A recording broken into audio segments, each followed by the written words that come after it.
अस्सलामु अलैकुम रहमतुल्लाहि व बरकातुहू। ये एक बहुत अहम सवाल हमारे पास आया है कि रोज़े की हालत में अगर इहतिलाम यानी नाइट फॉल हो जाए, मसलन कोई ख्वाब देखा और मनी खारिज हो गई, तो इससे रोज़े पर क्या फ़र्क पड़ेगा, रोज़ा टूटेगा या नहीं। क्योंकि कुछ लोग कहते हैं कि इससे रोज़ा टूट जाएगा, बाज़ कहते हैं कि रोज़ा मकरूह हो जाएगा। तो सही मसला क्या है और इहतिलाम हो जाने के बाद रोज़े की हालत में नापाकी का गुस्ल करने का सही तरीक़ा क्या है, वो भी बयान फरमाएँ। बिस्मिल्लाहिर्रहमानिर्रहीम। तो देखें, अच्छी तरह जहन नशीन फरमा लें कि इहतिलाम यानी नाइट फॉल ये एक गैर इख्तियारी गैर इरादी चीज़ है जिस पर इंसान का नींद की हालत में कंट्रोल नहीं होता।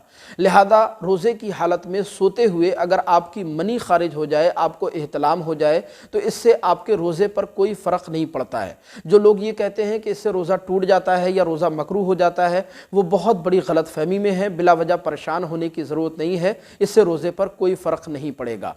हाँ, इतना ज़रूर है कि अब आप पर गुस्ल करना फ़र्ज़ हो गया है। बगैर गुस्ल किए आप अल्लाह अज़्ज़ वजल की इबादत नहीं कर सकते, नमाज वगैरह नहीं पढ़ सकते। अब रोज़े की हालत में नापाकी का गुस्ल करने का सही तरीक़ा क्या है, तो देखें, रोज़े की हालत में नापाकी का गुस्ल करते हुए दो तीन बातों का ख्याल रखना बेहद ज़रूरी है, वरना आपका गुस्ल भी नहीं होगा और आपका रोज़ा भी टूट जाएगा। और वो दो तीन बातें ये हैं कि आप जानते हैं कि गुस्ल करने में तीन फ़र्ज़ होते हैं। पहला कुल्ली करना, दूसरा नाक में पानी चढ़ाना और तीसरा सारे बदन पर पानी बहा देना।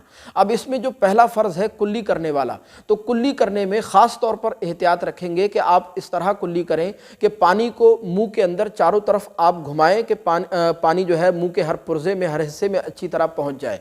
लेकिन पानी को हल्क की जड़ तक ले जाने की कोशिश ना करें, गरारा वगैरह ना करें, क्योंकि बाज़ औक़ात ऐसा होता है कि रोज़े की हालत में आपने गरारा किया या पानी को हल्क की जड़ तक लेकर के गए तो बाज़ औक़ात पानी हल्क से नीचे उतर जाता है, जिससे आपका रोज़ा फासिद हो जाता है।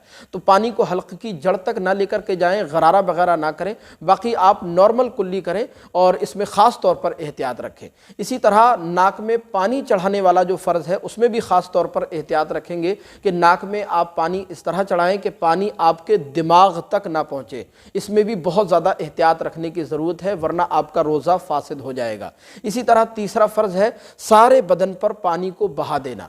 सारे बदन पर पानी को बहा देने का मतलब यह है कि पानी आप सारे बदन पर इस तरह बहाएं कि बदन के हर हिस्से में और हर जगह पर पानी अच्छी तरह पहुंच जाए। याद रखें, हमारे बदन के अंदर कुछ मकामात, कुछ जगहें ऐसी होती हैं कि जहां पानी अगर एहतियात से ना पहुंचाया जाए तो पानी वहां नहीं पहुंच पाता। जैसे बगल का अंदरूनी हिस्सा या औरतों की ढलकी हुई पिस्तान या गर्दन पर पड़ी हुई बल्टें या पेट पर पड़ी हुई बल्टें या सिमटी हुई खाल या गदड़े, रानों के बीच का हिस्सा, या अपने बदन को देखें, कहीं भी कोई ऐसा मकाम आपको नज़र आए कि जहां पानी आसानी से नहीं पहुंचेगा तो वहां पानी बहुत एहतियात से पहुंचाना ज़रूरी है।